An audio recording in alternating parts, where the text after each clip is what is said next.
নমস্কার বন্ধুরা, আপনাদের সবাইকে স্বাগত আমাদের আজকের অনুষ্ঠানে। ক্লিন ইন্ডিয়া বলতেই সবার প্রথমে আমাদের মাথায় যে শব্দটা আসে সেটা হচ্ছে স্বচ্ছ ভারত মিশন। হ্যাঁ বন্ধুরা, আজকের অনুষ্ঠানে আমরা স্বচ্ছ ভারত মিশন কবে এলো, কিভাবে এলো, এর মুখ্য উদ্দেশ্য কী এবং ক্লিন ইন্ডিয়া বলতে আমরা কি বুঝি, এক্স্যাক্টলি স্যানিটেশন সহ সমস্ত কিছু আমরা আজকের অনুষ্ঠানে আলোচনা করব। এবং এই বিষয়ে আলোচনা করার জন্য আমার স্টুডিওতে ইতিমধ্যেই এসে পড়েছেন mission director Swachh Bharat mission urban and rural Shri Rajat Pansal. पहले तो आपको बहुत बहुत स्वागत हमारे स्टूडियो में। यहाँ पे आके आपको कैसा लग रहा है, पहले ये बताइए। अच्छा लग रहा है। मैं यहाँ पे दूसरी बार आया हूँ। पहले भी एक बार मैं एक कार्यक्रम पे आया था, तो वही सभी जाने माने चेहरे मुझे यहाँ पे दिखे, तो अच्छा लगा यहाँ के। अच्छा, तो हम बंगाली में पूछेंगे आपसे थोड़ा। हाँ हाँ, कोई दिक्कत नहीं, बांग्ला বুঝতে পারবো। আচ্ছা, আমাদের আশেপাশে স্কুল প্রতিষ্ঠান বা যে কোনো জায়গায় আমরা স্বচ্ছ ভারত মিশন নিয়ে সবাই অ্যাওয়্যার, সবাই জানি। তো সেই স্বচ্ছ ভারত মিশনটা কি করে এলো, কবে থেকে এলো এবং এর মুখ্য উদ্দেশ্যটা কি? जैसे कि आपने बोला कि स्वच्छ भारत के बारे में सभी जानते हैं, पर फिर भी मैं संक्षिप्त में आपको बताना चाहूँगा कि स्वच्छ भारत मिशन की शुरुआत सन 2014 में हमारे माननीय प्रधानमंत्री जी ने लाल किले पे खड़े होकर 15 अगस्त के भाषण में ऐलान किया था कि अगले 5 वर्षों में, यानी 2019 2 अक्टूबर तक, जो कि महात्मा गांधी जी की 150वीं जन्मतिथि थी, तब तक पूरे देश को ODF बनाना है। ODF यानी ओपन डेफिकेशन फ्री। अगर मैं सरल भाषा में बोलूँ तो खुले में शौच से मुक्ति देश को दिलानी थी। तो इस संकल्प से स्वच्छ भारत मिशन को 5 साल के लिए लॉन्च किया गया था। तो इसके उस समय मेजर उद्देश्य ये थे कि सॉलिड वेस्ट मैनेजमेंट में हमें साइंटिफिक तरीके से वेस्ट को कलेक्ट करना है, डिस्पोज करना है, और बिहेवियरल चेंज एक कैंपेन लानी है जिसमें सभी लोगों को सिखाना है कि क्यों कूड़े से हमें मुक्ति कैसे पा सकें और क्यों खुले में शौच नहीं करनी चाहिए। इसी के साथ साथ कैपेसिटी बिल्डिंग करी गई। सारे जो फील्ड में वर्कर्स थे, मिस्त्री थे, उनको बताया गया किस तरीके से टॉयलेट का निर्माण, क्योंकि मिशन मोड में हमें जब भारत को खुले में शौच से मुक्ति दिलानी थी तो टॉयलेट्स बनाने का उसमें जिम्मा हमने लिया था। अच्छा। तो किस तरीके से उनको ट्रेन करा गया टॉयलेट्स करने के लिए। तो ये सब चीज़ें पहले चरण में ली गई। फिर जब देखा गया कि भारत ने बहुत अच्छा किया और 2019 2 अक्टूबर को हमने ODF अपने आप को घोषित भी कर दिया पूरे देश में। अच्छा। और त्रिपुरा भी ODF घोषित किया गया। अरे वाह। तो उसके बाद 2021 में इसका दूसरा चरण लाया गया, स्वच्छ SVM 2.0। तो उसमें अब खुले में शौच के साथ साथ ODF के साथ साथ अब हम बात कर रहे थे ODF प्लस की, ODF प्लस प्लस की। अच्छा, क्या डिफरेंस क्या है दोनों में? ODF प्लस, ODF जब बोलते हैं तो उसका मतलब है कि खुले में शौच से मुक्ति। इसका मतलब कि हर एक व्यक्ति के पास एक्सेस होना चाहिए टॉयलेट का, टॉयलेट में जाने की सुविधा होनी चाहिए। घर में या तो इंडिविजुअल टॉयलेट होना चाहिए या कम्युनिटी पब्लिक टॉयलेट में वो जाके शौच कर सके, इसकी सुविधा होनी चाहिए। अच्छा। जब हम ODF प्लस की बात करते हैं तो हमें इंश्योर करना है कि जितने भी हमने एसेट्स बनाए हैं, जो कि पब्लिक टॉयलेट, कम्युनिटी टॉयलेट, सभी फंक्शनल हो। ये नहीं कि हमने बना दिया उसके बाद कोई यूज़ नहीं कर रहा है। उसके आगे हमने ये भी देखा कि वेस्ट को हमने कंटेन करना तो सीख लिया, बट किस तरीके से उसका साइंटिफिक डिस्पोजल किया जाए। तो हमने STPs का निर्माण, सीवेज ट्रीटमेंट प्लांट का निर्माण, और कैसे यूज़ वाटर को हम दोबारा यूज़ कर पाएँ। इसी के साथ साथ कैसे हम सर्कुलर इकोनॉमी की तरफ बढ़ पाएंगे, जितना भी कूड़ा जो जनरेट हो रहा है उसको किस तरीके से हम ट्रीट करके हाँ, उसमें वो कर हम पाएं। স্যার বাদ में आएंगे। তার আগে আমি জিজ্ঞেস করতে চাইবো যে একটু আগে আপনি বললেন আমাদের স্টেট ODF ফ্রি আমরা ঘোষণা করেছি, তো এছাড়া এখন অবধি সেই শুরু থেকে এখন পর্যন্ত কি অ্যাচিভমেন্টস রয়েছে? इसके अलावा ODF प्लस करने के लिए बहुत सारी चीज़ें करनी पड़ी। जैसे मैंने आपको बताया टॉयलेट्स का निर्माण, तो हमने अर्बन एरियाज़ में 2014 से लगभग 22,000 टॉयलेट्स का निर्माण किया है।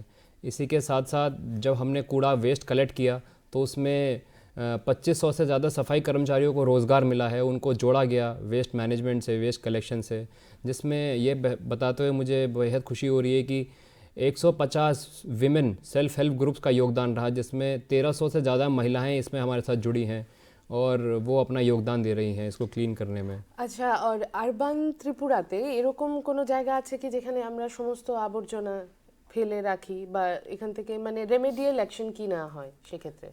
जब हमने सर्वे करना स्टार्ट किया कि कूड़े की पहले तो कलेक्शन होता था, बट कहाँ पे उसका साइंटिफिक ट्रीटमेंट हर जगह नहीं होता था। साइंटिफिक ट्रीटमेंट नहीं होता था तो लोग, म्यूनसिपैलिटी जब वेस्ट कलेक्ट करती थी एक जगह पे उसको फैला के रखती थी, जिसको हम डंप साइट्स बोला करते हैं अंग्रेज़ी में। तो हमने ऐसी साइट्स को ढूंढा पूरे त्रिपुरा में, तो हमें 13 ULBs में ऐसी साइट्स मिली जहाँ पे लेगेसी वेस्ट पड़ा हुआ था। तो इसके लिए हमने एजेंसी को एंगेज करा सारी ULBs में, और साइंटिफिक ट्रीटमेंट करके उसको वेस्ट को पहले उसमें से निकाला गया, सुखाया गया, उसमें अलग अलग किया गया। RDF मटेरियल जो होता है जो रिसाइकिल नहीं हो सकता, उसको वेस्ट को अलग किया गया। और हमने ये इंश्योर करा है कि जो RDF रिड्यूस डिराइव्ड फ्यूल जो वेस्ट है उसको, उसका एक ही निवारण का तरीका है कि उसको सिर्फ जला सकते हैं, वो भी ऐसी हाई एनर्जी जहाँ पे ज़रूरत हो, जैसे सीमेंट प्लांट में और रोड बनाते वक्त। तो इससे पॉल्यूशन की कोई प्रॉब्लम नहीं, तो इसको उसको रिसाइकिल तो कर नहीं सकते, बट उसको उससे निवारण पाने का एक ही तरीका है कि उसको हाई हीट में जलाना पड़ता है। तो उसके लिए हमने, आप जैसे जानते हैं कि त्रिपुरा में तो इंडस्ट्रीज़ कम है, तो कोई सीमेंट प्लांट भी नहीं है, तो हमने शिलोंग में डालमिया सीमेंट के साथ कॉन्ट्रैक्ट किया, तो उनको हमने अपना कूड़ा भेजा, तो वहाँ पे उस सीमेंट प्लांट में उस RDF को यूज़ करके सीमेंट बनाते हैं। इसके साथ साथ राज्य सरकार ने एक पॉलिसी भी लाई कि कुछ रोड हैं त्रिपुरा में, इतना परसेंट हर विभाग को, जो RD है, PWD है या NHIDCL जो नेशनल हाईवे करता है त्रिपुरा के, उनको सबको मैंडेट दिया गया सरकार ने कि उनको कुछ रोड प्लास्टिक के साथ मिल के बनानी है, तो प्लास्टिक का कुछ कंपोनेंट उसमें होना चाहिए। तो इसमें भी जैसे आप जाएंगे अगरतला में कुछ रोड, एक रोड में आपको दिखेगा प्लास्टिक मेड रोड, तो वो रोड इसी तरीके से बनाई गई है। अच्छा, बहुत बढ़िया सर। ऐसा कुछ है क्या, मतलब आप कुछ कैंपेन किया हुआ आपने पिछले साल या फिर इस साल, तो अभी शुरू हुआ है? देखिए, सबसे ज़रूरी चीज़ है स्वच्छ भारत मिशन के सारे चीज़ों को अगर हम सोचें कि सारे अचीवमेंट करें, तो उसमें जन भागीदारी, मतलब हाँ, लोगों की awareness। भागीदारी। हाँ, जब तक लोग इस मूवमेंट से जुड़ेंगे नहीं, तब तक स्वच्छता पाना नामुमकिन है। सिर्फ सरकार अगर काम करे, मैं बोलूँ कि मैं डायरेक्टर हूँ और आज हम त्रिपुरा को स्वच्छ करेंगे, 2-3 ऑर्डर पास कर दूँ, तो उससे तो त्रिपुरा या हमारा देश स्वच्छ नहीं होगा। जब तक आप जैसे लोग नहीं जुड़ेंगे, स्कूल के बच्चे नहीं जुड़ेंगे, माएँ नहीं जुड़ेंगी, परिवार नहीं जुड़ेंगे, तब तक स्वच्छ बनाना एक नामुमकिन ही है। तो इसलिए हर साल भारत सरकार और राज्य सरकार अलग अलग कैंपेन लेके आती है। तो कुछ उदाहरण मैं अगर आपको दूँ बड़ी कैंपेन्स के, तो इसी साल सबसे बड़ी कैंपेन स्वच्छता ही सेवा वो करी गई, जिसका उद्घाटन हमारे माननीय मुख्यमंत्री जी ने उदयपुर से किया था। उसमें उन्होंने भाषण दिया था और लोगों को मैसेज दिया था कि क्यों हम सबको श्रमदान करना चाहिए, वेस्ट क्लीन करना चाहिए, अपने आसपास स्वच्छता खुद से रखनी चाहिए। इस कैंपेन में का 15 दिन का कैंपेन था, 15 सितंबर से 2 अक्टूबर तक। अभी जब मैं अंदर आ रहा था आपके स्टूडियो को, तो मैंने आपके ऑफिस के बाहर भी लगा देखा स्वच्छता ही सेवा का। तो सारे आपका भी हमने लेटर लिखा था, तो आपने भी साथ दिया, उसमें आपने भागीदारी करी, जन भागीदारी हुई। तो वो 15 दिन के कैंपेन का कल्मिनेशन 2 अक्टूबर को हमने रविंद्र भवन में बड़ा प्रोग्राम करा था स्टेट में, जिसमें माननीय मुख्यमंत्री जी ने हमने वेस्ट टू आर्ट एक स्कल्पचर बनाया था, बड़ा सा एक स्कल्पचर बनाया था, जो सारे वेस्ट पार्ट को यूज़ करके बनाया गया था। टायर हो गए, प्लास्टिक, मेटल, ग्लास, उसको अनवील किया माननीय मुख्यमंत्री जी ने। और उसके बाद उसको 2 दिन, जो स्टेट का राज्य का सबसे बड़ा म्यूज़ियम है वो जिंदा पैलेस, वहाँ भी उसको 2 दिन रखा गया पब्लिक व्यूइंग के लिए। अच्छा। और एक बहुत बड़ा अनुष्ठान रविंद्र भवन में किया था, जिसमें छोटे छोटे बच्चे आए थे विभिन्न ULB से, और यहाँ की बड़ी डांस टीम और ड्रामा टीम आई थी, जिन्होंने स्वच्छता के ऊपर एक बहुत ही मैसेज ड्रिवन प्ले किया था। আমাদের অফিসেও আমরা স্বচ্ছতা হি সেবা এই উদ্দেশ্য রেখে অনেক বড় প্রোগ্রাম করেছি, সবাই মিলে অফিস প্রিমাইসেস পরিষ্কার করা, এটা অনেক দিন ধরেই কন্টিনিউ হয়েছে। তো আমি নেক্সট কোশ্চেন, যেটা আমরা অলরেডি ডিসকাস করছিলাম, ওয়েস্ট ম্যানেজমেন্ট। সাধারণ মানুষের কাছে ওয়েস্ট ম্যানেজমেন্ট বলতে আমরা ওই রিউজ রিসাইকেল এই 3টে জিনিস বুঝি। তো সেক্ষেত্রে আপনারা কিভাবে জিনিসটাকে সেগ্রিগেট করেন? লাইক ওয়েস্ট ম্যানেজমেন্ট কিছু সলিড পার্টিকলস থাকে, কিছু সুয়েজ ড্রিভেন থাকে, ওগুলো কি করে ডিফারেন্স করেন? देखिए, जैसा आपने बताया, वेस्ट को अगर ब्रॉड 2 तरीके में बांटा जाए, तो एक होता है सॉलिड वेस्ट, एक होता है लिक्विड वेस्ट।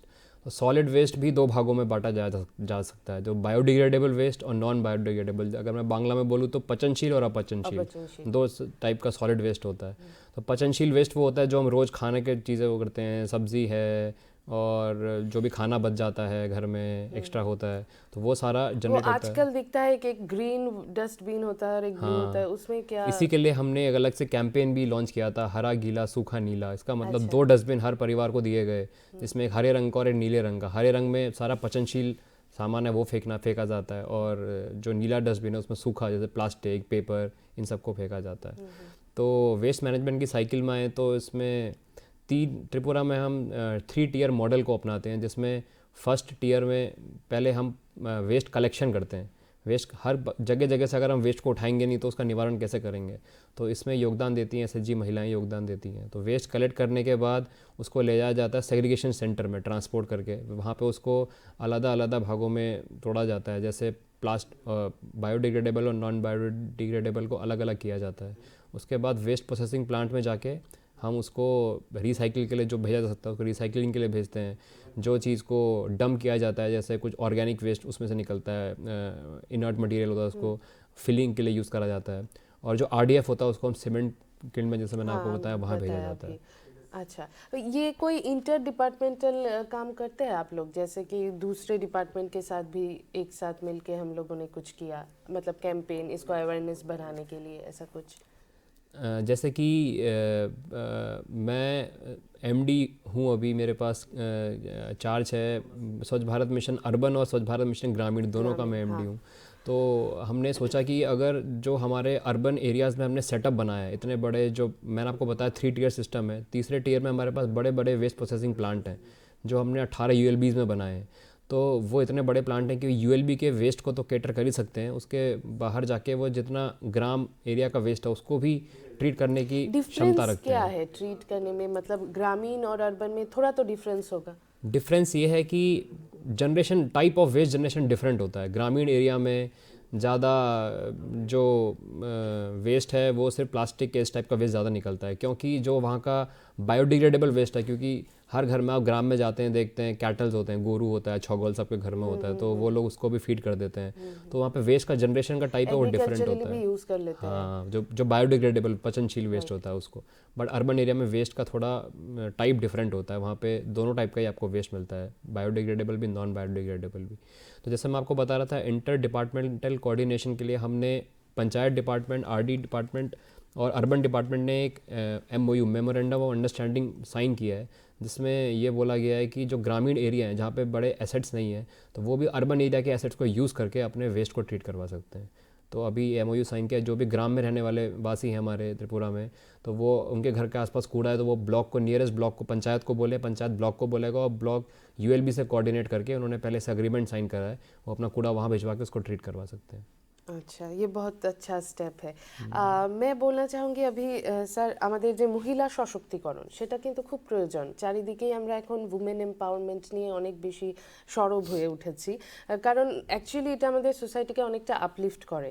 তো আপনাদের ডিপার্টমেন্টে কি সেরকমভাবে মহিলা, যেরকম অনেক ওয়ার্কার্সরা আমরা দেখতে পাই যারা ক্লিন করেন, ওদেরকে কিভাবে ট্রিট করা হচ্ছে?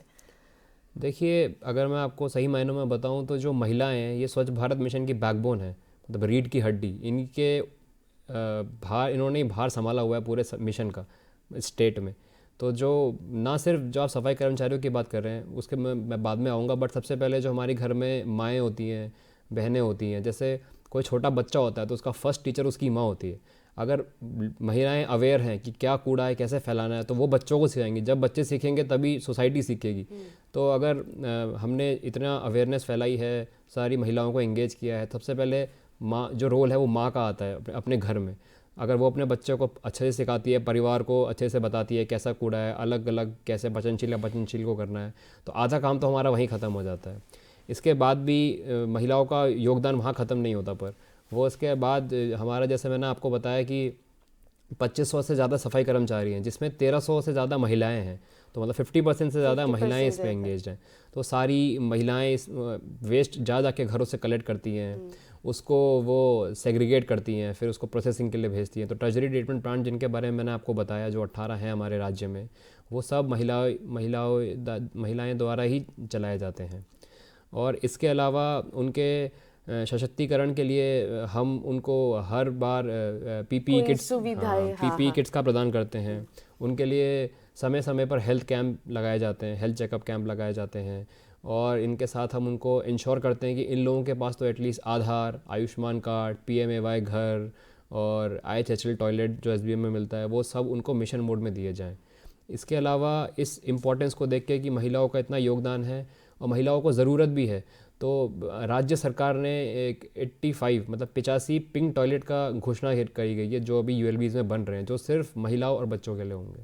আরে বাহ, তো বহুত বড়িয়া অ্যাচিভমেন্ট এর নিরিখে আমি বলতে চাইছি যে আমাদের রাজ্য থেকে আপনারা বা আপনাদের ডিপার্টমেন্টে সাফাই কর্মচারী বলুন বা অন্য কেউ কখনো বহিরাজ্যে গিয়ে আমাদের স্টেটকে রিপ্রেজেন্ট করেছেন বা এরকম কিছু অ্যাচিভমেंट? हाँ, तो देखिए स्वच्छ भारत में क्या है कि हमें सारी नॉलेज तो हमारे पास नहीं है, तो हमें अलग अलग राज्यों से सीखना है कहाँ पे क्या अच्छा काम हुआ है नहीं हुआ है। तो इसके लिए हमने ट्रेनिंग के लिए बहुत सारे लोगों को दूसरे दूसरे राज्य में भेजा गया था। छत्तीसगढ़ लोग गए हैं, इंदौर गए हैं, गुवाहाटी गए हैं, अलग अलग राज्य से सीखने की कि वहाँ पे क्या चल रहा है। और हमारे राज्य में भी काफ़ी राज्यों से लोग देखने आए थे कि त्रिपुरा में क्या काम चल रहा है। इसके साथ साथ आपने अचीवमेंट क्या सफाई कर्मचारियों को किस तरीके से देखा जाता है, इसमें आपको बताऊं तो पिछले साल भी और इस साल भी रिपब्लिक डे परेड जो होती है उसमें गेस्ट के रूप में भारत सरकार हर राज्य से सफाई कर्मचारियों को बुलाती है। तो त्रिपुरा से भी हर साल सफाई कर्मचारी वहाँ पे जाते हैं। और जो माननीय राष्ट्रपति देश के हैं उनका जो एट होम प्रोग्राम होता है रिपब्लिक डे में, उसमें भी सफाई कर्मचारी त्रिपुरा से जाते हैं और माननीय राष्ट्रपति जी के साथ লঞ্চ করতে हैं। অনেক অনেক বড় ব্যাপার এটা আমাদের জন্য। এরপরে যেটা জানতে চাইবো আমি, আমাদের এই আরবান এরিয়াতেই বলুন গ্রামীণ এরিয়াতেই বলুন সাফিসিয়েন্ট টয়লেট অ্যান্ড স্যানিটাইজেশন সেটার কি ব্যবস্থা করা হয়েছে? কারণ অনেক জায়গায় অনেক মার্কেট প্লেসে যান, অনেক স্কুলে টয়লেটটা ভালো থাকে না। তো সেক্ষেত্রে যদি স্পেশালি লেডিজ হয় একটা বিশাল প্রবলেম হয়ে যায়, সেখানে কি করা হচ্ছে? देखिए सबसे पहले तो हमने टारगेट लिया था पब्लिक प्लेसेस, कम्युनिटी प्लेसेस में। अर्बन एरिया की बात करूँ तो 1000 से ऊपर कम्युनिटी और पब्लिक टॉयलेट बनाए गए हैं। तो जो आप एरियाज़ बोल रहे हैं मार्केट एरिया, इन सभी के लिए वो बनाए गए हैं। इसी के साथ साथ ग्रामीण क्षेत्रों में भी जो मार्केट एरियाज़ हैं, पंचायत घर के पास, स्कूल के पास, वहाँ पे इंश्योर करा गया है कि टॉयलेट्स बनाए जाएँ, तो वो बनाए गए हैं। इसी के साथ मैंने आपको जैसे बताया 85 पिंक टॉयलेट जो स्पेशली विमेन और बच्चों के लिए हैं, तो वो उसका निर्माण किया जा रहा है। अच्छा, तो उसको मतलब क्लीनलीनेस पे भी तो ध्यान देना है। बस आपने थोड़ी देर पहले बताया टॉयलेट बन गया फिर खराब हो गया, ऐसे तो नहीं चलता। फिर उसके लिए क्या कर रहे हैं? तो इसके लिए हमें समय समय पे नई नई कैंपेन लॉन्च करते हैं जिसमें लोगों की, देखिए मैंने जैसा आपको बताया कि लोगों की जन भागीदारी सबसे ज़्यादा महत्वपूर्ण है इसके लिए। तो अभी इस साल ही हमने क्लीन टॉयलेट कैंपेन एक लॉन्च किया था जो 19 नवंबर, जो वर्ल्ड क्लीन टॉयलेट डे उसको बोला जाता है, 19 नवंबर को वो टॉयलेट कैंपेन लॉन्च करी गई। और उस कैंपेन में मिशन मोड में हमने सारे सिटी पीटी जो हैं, कम्युनिटी टॉयलेट, पब्लिक टॉयलेट, इन सब को मिशन मोड में क्लीन किया, इनकी रिपेयर की और इनको यूज़ करने योग्य बनाया कि ऐसा ना हो कि ये बना दिए गए हैं और इसमें स्थिति ऐसी है कि यूज़ नहीं कर पा रहे हैं कोई। सबको मिशन मोड में क्लीन किया गया। और ये कैंपेन सिर्फ एक दिन का कैंपेन नहीं था, ये कम से कम 20 दिन चला। और 10 दिसंबर को भारत सरकार के आदेश थे कि 10 दिसंबर, जिसको नेशनल ह्यूमन राइट्स डे बोला जाता है, वर्ल्ड में मनाया जाता है इस रूप से, उस दिन इसका बड़ा प्रोग्राम किया गया ये इंश्योर करने के लिए। जबकि इतना लंबा कैंपेन इसलिए किया गया कि क्योंकि ये माना जाता है कि जो टॉयलेट है, जैसा आपने बताया कि महिलाओं को सबसे ज़्यादा ज़रूरत पड़ती है, डिग्निटी से लिंक्ड है कि मतलब आपका जो सम्मान है वो आप क्या कहते हैं प्राइवेसी में टॉयलेट यूज़ कर पाएँ, इसमें आपका आत्मसम्मान है। तो ये हर व्यक्ति का ह्यूमन राइट है। तो इसलिए 10 दिसंबर को इसका बड़ा प्रोग्राम किया गया ये मैसेज देने के लिए कि अगर टॉयलेट्स क्लीन होंगे, यूजेबल होंगे और साफ़ सुथरे रहेंगे और सभी व्यक्तियों को फ्री एक्सेस टू टॉयलेट मिलेगा पब्लिक प्लेसेस में, तो उससे ज़्यादा ह्यूमन राइट्स को प्रमोट करने की और कोई चीज़ नहीं हो सकती। রাইট। और গ্রামীণ এলাকাতে কি করা হয়েছে? সেই সেম যদি আমরা বলি পিঙ্ক টয়লেট বা ধরুন লেডিজ টয়লেট, সেই গ্রামীণ এরিয়াতেও দরকার আছে, সেক্ষেত্রে কি করা হচ্ছে? जैसे अर्बन एरिया में पब्लिक टॉयलेट, पिंक टॉयलेट बन रहे हैं, वैसे ही ग्रामीण एरिया में भी 115 पिंक टॉयलेट्स की घोषणा सरकार ने करी थी। तो वो मिशन मोड में सारे डिस्ट्रिक्ट्स में मेजर पब्लिक एरियाज़ में बनाए जाएंगे। আর ওই যে প্রতি ঘরে যে টয়লেট, আমরা যে ক্যাম্পেইনটার নাম শুনেছিলাম, এটাতে তো মুভিও হয়েছে আমরা যেটা জানি। তো সেক্ষেত্রে কি করতে হয়, এটার প্রসিডিওরটা কি?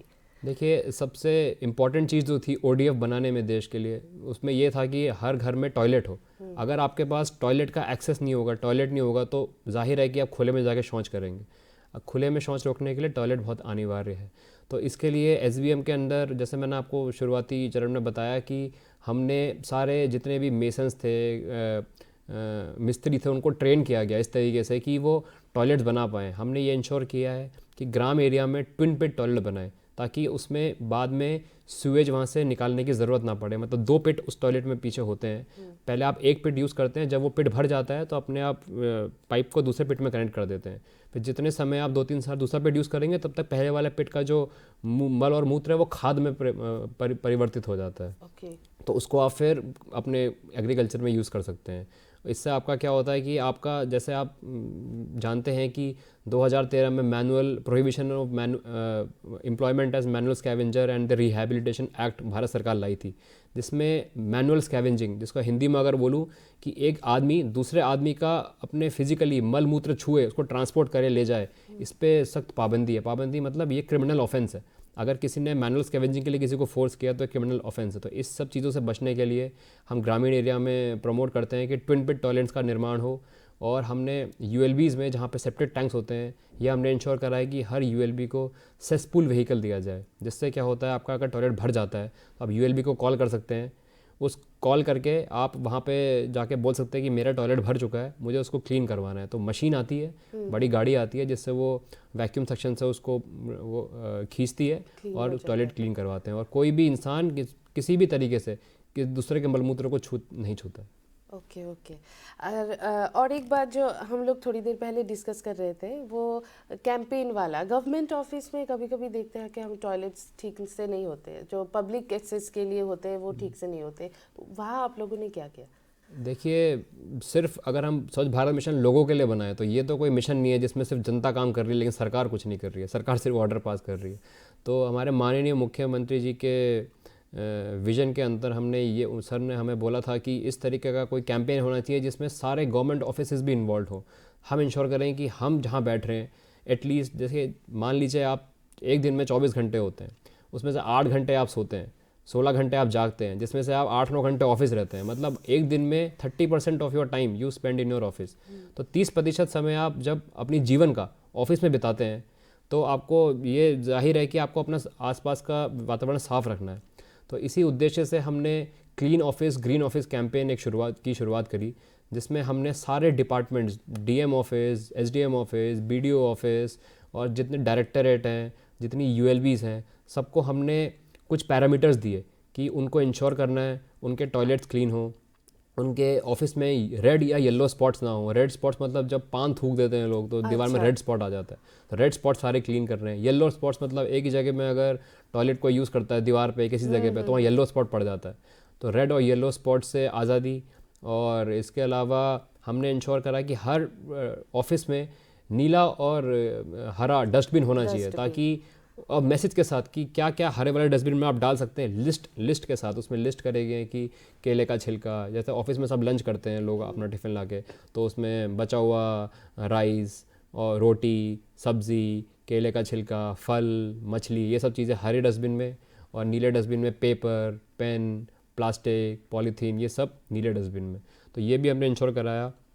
तीसरी चीज़ हमने इंश्योर करी कि जो पुरानी फाइल्स हैं ऑफिस में, देखिए सिर्फ कूड़ा वो नहीं है जो ज़मीन में पड़ा रहता है, कभी कभी टेबल के ऊपर भी कूड़ा एकत्रित हो जाता है। डस्टबिन मतलब टेबल में ही डस्टबिन बन जाता है अलग से। तो उसको भी हमने क्लीन करने के लिए उसमें बोला गया कि सारी फाइल्स को दोबारा से, देखिए हमारी राज्य सरकार की स्कीम है कि ई ऑफिस को प्रमोट कर रहे हैं। ये सारे राज्य में पंचायत लेवल तक ई ऑफिस है, कंप्यूटर में सारी फाइल मूव होती हैं। तो हमने इंश्योर करा कि सारे डिपार्टमेंट जितनी भी अनवांटेड फाइल्स हैं उनको क्लीन करें मतलब सिर्फ टेबल से उठा के रखें ना, उसकी साफ़ सफाई भी करें, धूल हटाएं और इसको क्लीन करके ई ऑफिस में उनको यूज़ करें फाइल्स को, मतलब उसके डिजिटल कॉपी बना के ई ऑफिस में यूज़ करें। तो ये 3-4 पॉइंट हमने रखे थे और इन सब पैरामीटर्स में हमने सबको टारगेट दिया 1 महीने का। और फिर हमने best offices, 3 best directorate, 3 best DM office, 3 best BDO office, SDM office और यूएलबी ऑफिस, सबको हमने फिर माननीय मुख्यमंत्री जी ने स्वच्छता ही सेवा का जो अंतिम प्रोग्राम था 2 अक्टूबर को, इस साल उनको अवार्ड भी दिए गए जो बेस्ट परफॉर्मिंग ऑफिसर्स थे। অ্যাওয়ার্ড রিওয়ার্ড তো থাকবেই, কিন্তু তার পাশাপাশি কিন্তু আমাদেরকে অনেক সচেতন হতে হবে। কারণ ওই যে স্যার বললেন যে ডাস্টবিন আমাদের পেপার জমে রয়েছে, এগুলো কিন্তু আমরা নিজেরাও পরিষ্কার করতে পারি। প্লাস রাস্তা দিয়ে হাঁটতে হাঁটতে হাতে চিপসের প্যাকেট ফেলে দিলাম, ওরকম না, আমরা ডাস্টবিনে ফেলবো। কারণ আমাদের মাইন্ডসেটটা ওই রকম হতে হবে যে আমরা আমাদের আশেপাশে, আমাদের স্কুল প্রতিষ্ঠান যেরকম আমরা ঘর পরিষ্কার রাখি, এরকমভাবে সমস্ত সমাজ এবং পরিবেশটাকে পরিষ্কার রাখবো। আমরা আমাদের অনুষ্ঠানের প্রায় শেষ পর্যায়ে এসে পেয়েছি। শেষে আপনাকে জিজ্ঞেস করতে চাই, এই যে আপনারা স্বচ্ছ ভারত ক্যাম্পেইনটা করছেন, এটা করতে গিয়ে নিশ্চয়ই কিছু চ্যালেঞ্জের মুখোমুখি হয়েছেন, সেটা আপনারা কি করে ওভারকাম করেছেন? देखिए, सबसे बड़ा चैलेंज जो रहा है स्वच्छ भारत मिशन में ये है कि लोगों का माइंडसेट चेंज करना है। जो आपने बात बोली कि जो 50 साल पुरानी आदत है, बचपन से लोग सीख रहे हैं कि कहीं भी कूड़ा खाया फेंक दिया, चिप्स का पैकेट खोला और टॉफ़ी का पैकेट खोला वहीं पे फेंक दिया, तो ये आदत को चेंज करना ये सबसे बड़ा चैलेंज रहा है पूरे देश भर में। ये तो पूरे देश का चैलेंज है, बट इसी के साथ साथ त्रिपुरा राज्य में आप जानते हैं कि हमारा राज्य जो है वो जोग्राफिकली ऐसा प्लेस्ड है इंडिया के मैप में कि इंडिया से बहुत दूर है। अगर आना पड़ता है तो पूरा कोई गाड़ी अगर आती है, हमें कुछ कूड़े को यहाँ से बाहर भेजना है तो हमें थोड़ा चैलेंजिंग होता है डिस्टेंस की वजह से। और यहाँ पे दूर होने की वजह से यहाँ पे एक्सपर्ट लोग जो हैं इस क्षेत्र से जो काम करते हैं, तो कई बार वो नहीं मिल पाते हैं यहाँ पे काम करने के लिए। इसी के साथ जैसे मैंने आपको बताया, जो कूड़ा हम कलेक्ट करते हैं उसको रिसाइकलिंग करने के लिए यहाँ इंडस्ट्रीज़ तो कम है, तो इसलिए रिसाइकलिंग के लिए हमें उनको विभिन्न राज्यों में जैसे कोलकाता, वेस्ट बंगाल भेजना पड़ता है, मध्य प्रदेश, दिल्ली तक हमारी गाड़ियाँ भेजनी पड़ती हैं, तो इसमें हमारा खर्चा बहुत ज़्यादा आता है कभी कभी। और इसके अलावा जो बहुत सारी जगह में क्या होता है, CSR फंडिंग के अंदर बहुत सारी PSUs फंड करती हैं ऐसे प्रोग्राम अलग राज्यों में, तो यहाँ पे इंडस्ट्रीज़ वगैरह कम होने की वजह से यहाँ पे फंडिंग जो CSR के माध्यम से मिलती है उसकी कमी रहती है। और बड़े NGOs नहीं होने की वजह से यहाँ पे जो नॉन गवर्नमेंटल ऑर्गेनाइजेशन का सपोर्ट है वो भी हमें कभी कभार नहीं मिलता है। बट इसके बावजूद हम कोशिश करते हैं कि जो भी रिसोर्सेज हमारे पास हैं और विभिन्न स्कीम के ज़रिए हम स्वच्छता को तत्पर लेके चलें। इसी के लिए त्रिपुरा सरकार ने खुद से 282 करोड़ रुपए अलग से रखे थे NGT के ऑर्डर के बाद, तो उससे हमारे त्रिपुरा राज्य में वो पैसा सिर्फ वेस्ट मैनेजमेंट के लिए यूज़ करे जाने के लिए ये राज्य सरकार की मुहिम है। ये कोई फ्यूचर प्लान इसी में ही है? हाँ, हमने बहुत सारे फ्यूचर चीज़ें हमारे बनाने का हमने प्रण लिया है। जैसे सीवेज ट्रीटमेंट प्लांट हमारे 11 अलग ULBs में बन रहे हैं अगरतला में। इसके अलावा अगरतला में 2 अभी फंक्शनल हैं, 5 और बन रहे हैं सीवेज ट्रीटमेंट प्लांट। और इसके अलावा इन सीटू नाला ट्रीटमेंट का काम हम, बायो रिमेडिएशन का काम 8 ULBs में ले रहे हैं और 2 जगह हम ऑक्सीडेशन पॉन्ड कर रहे हैं। तो ये सारी नई टेक्नोलॉजी हैं यूज़ वाटर को कन्वर्ट करने के लिए यूजेबल वाटर में। जैसे जो मल मूत्र का पानी होता है और जो बाथरूम से का पानी आता है उसको रीयूज़ कैसे कर सकें हम, इन सबको इंश्योर करने के लिए ये सारी चीज़ों का काम अभी चल रहा है। कोई मैसेज, लास्ट में पहुंच चुके हैं हम, हमारे दर्शकों के लिए कोई मैसेज अगर आप देना चाहें तो? दर्शकों को मैं यही मैसेज देना चाहूँगा कि देखिए, स्वच्छता ये किसी दूसरे व्यक्ति का काम नहीं है, ये सरकार का काम नहीं है, ये आपके पड़ोसी का काम नहीं है, ये आपका काम है। तो आपको इसकी जिम्मेदारी लेनी पड़ेगी। स्वच्छ भारत तभी होगा जब पूरा देश मिल के हम काम करें। जैसे जब आज़ादी की लड़ाई थी तो पूरे देश ने, हमने मिल के अंग्रेज़ों से लड़ाई करी थी और पूरा देश एकजुट हुआ था, तभी हमें आज़ादी मिल पाई। 100-200 साल की लड़ाई हमें करनी पड़ी। तो जो गंदगी है, मतलब जो जाबड़ा फैलाने का ये जो माइंडसेट है और जो फैलता है कूड़ा, तो अभी ये हमारा दुश्मन है। तो अगर इससे हमें आज़ादी दिलानी है देश को, तो सभी लोगों को मिल के काम करना पड़ेगा, साथ होकर काम करना पड़ेगा और अपनी सारी एनर्जीज हमें इसमें लगानी पड़ेगी। Thank you so much sir, आप आए हमारे स्टूडियो में, आपका इतना महंगा वक्त हम लोगों को दिया, बहुत बहुत आभारी है आपके। Thank you. শেষে আমরা আমাদের অনুষ্ঠানের শেষ পর্যায়ে এসে পড়েছি। এখন আমি আপনাদের দর্শক বন্ধুদের উদ্দেশ্যে বলতে চাইবো যে রাস্তায় আবর্জনা যেমন ফেলবো না, সেরকমভাবে কোনো দিন আমাদের সাফাই কর্মীরা বাড়িতে এলো না, তখন আমরা টুক করে সেটা ড্রেনে ফেলে দেবো না বা রাস্তার পাশে ফেলে দেবো না, আমরা সেটা জমিয়ে রাখবো, যথাসময়ে ডাস্টবিনে অথবা সাফাই কর্মীরা এলে ফেলবো। এরকম আরও ছোট ছোট অনেক জিনিস আছে যেগুলো আমরা খেয়াল রাখতে পারি। পড়াশুনোয় শিক্ষিত হয় না, আমরা মানসিকভাবে শিক্ষিত হব, যাতে আমরা আমাদের সমাজ এবং আশেপাশের প্রত্যেকটা মানুষের স্বাস্থ্য সুস্থভাবে পরিবেশকে রাখতে পারি, সব কিছু দেখাশোনা করতে পারি, তবেই আমরা আদর্শ নাগরিক হতে পারবো। আজকের অনুষ্ঠান এটুকুই। সবাই ভালো থাকবেন, সবাইকে ভালো রাখবেন।